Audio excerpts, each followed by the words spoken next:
প্রিয় শিক্ষার্থী বন্ধুরা, আজকে তোমাদের জন্য নতুন আরও একটি বাংলা পড়া নিয়ে এলাম। তো চলুন শুরু করে ফেলি।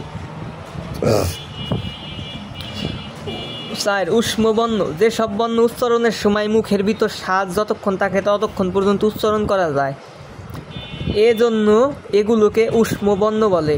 এগুলো উচ্চারণের সময় ধ্বনি শীর্ষধ্বনি হয় বলে এগুলোকে শীর্ষধ্বনি বলে। যেমন তালিবস্য, পেটকানা মূর্ধন্য স, দন্তের স, হ প্রভৃতি।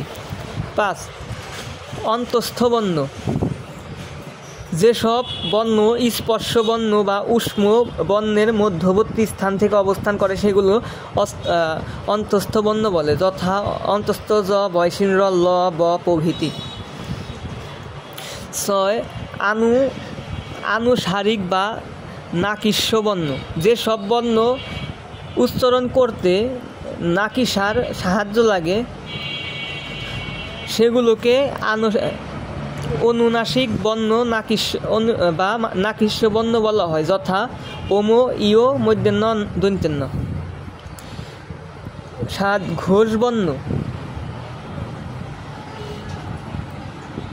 বর্গের তৃতীয়, চতুর্থ ও পঞ্চম বর্ণের উচ্চারণ গাম্ভীর্যপূর্ণ, এজন্য এগুলোকে ঘোষবর্ণ বলে, যথা গ, ঘ, ওমো, জ, ঝ, ইও, ট, ড, ঢ, মূর্ধন্য, দ, ধ, দন্তেন্য এবং ব, ভ, ম ইত্যাদি।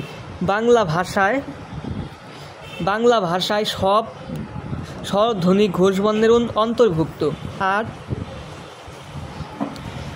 অঘোষবর্ণ, বর্গের প্রথম ও দ্বিতীয় বর্ণের উচ্চারণ মৃদু ও অগভীর, তাই এগুলোকে অঘোষ বর্ণ বলা হয়, যথা ক, খ, চ, ছ, ট, ঢ, ট, ঠ, ত, ধ, ও, প, ফ ইত্যাদি। 9. তারণজাত বর্ণ, ঢয়সিন র বর্ণ দুটি উচ্চারণের সময় জিহ্বার অগ্রভাগ উল্টিয়ে এবং মৃধা স্পর্শ করলে জিহ্বা নিম্নভাগ দিয়ে দন্তের পিছন দিকে উচ্চ অংশে আঘাত বা তাড়ানোর মাধ্যমে উচ্চারিত হয়। এদেরকে তারণজাত বর্ণ বলে। 10. অযোগবাহ বর্ণ, স্থর বা ব্যঞ্জন বর্ণের সাথে যৌথ যোগ নেই, অনুসরণ, অনুস্বর ও বিসর্গ, এ বর্ণ দুটিকে অযোগবাহ বর্ণ বলে। এদের প্রয়োগ দ্বারা ভাষার কাজ সম্পন্ন হয়।